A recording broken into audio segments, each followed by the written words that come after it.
xoşbəxt olsunlar ki, Tehran bacımız çəkdiyi acıları hamısını bu balalarından xoşbəxtliyində tapsın. Allah rəyimizi, gərdimizi heç vaxt bir-birindən ayırmasın. Bütün çapıdiklərə bacı sevgini, məhəbbətin gücünə dəfir etsinlər. İnsanın qəlbində sevgi olanda ona başqa hisslər yox aparır. Qəlbinizi sevgi ilə yürüyün ki, qəlbinizə başqa duygular yol tapa bilməsin. Sevin, Allah'ımızı sevin, Peyğəmbərimizi sevin, kitabımızı sevin, gözəl Azərbaycanımızı sevin, valideynlərimizi sevin, bir-birini sevin. Sevin ki, seviləsiniz. Allah xoşbəxt eləsin.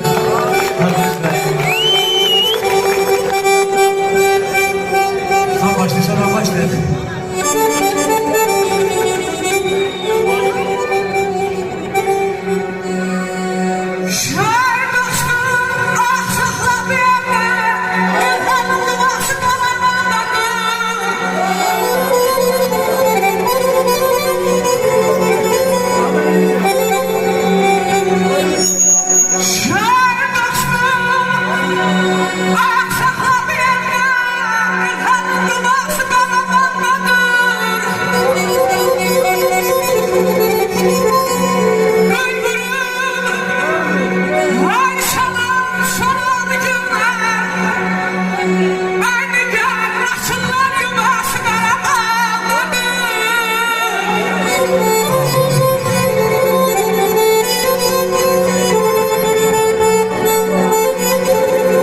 Çok şükür, qayıtdıq doğma yerlərə. Bu uzun həsrəti bitirə bildik. Vicdanı yetirdik doğma yerlərə.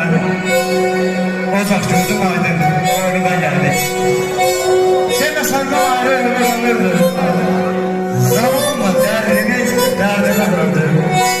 Ayrılıq saçıma ağları sürdü. Ürək dərd yaşadı, gözlülər gördü. Bu müharibə çoxlarına dərd oldu. Mərdin oğlu sona qədər mərd oldu. Bu müharibə çoxlarına dərd oldu.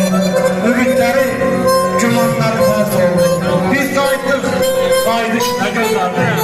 Qayıdışla əhvalımız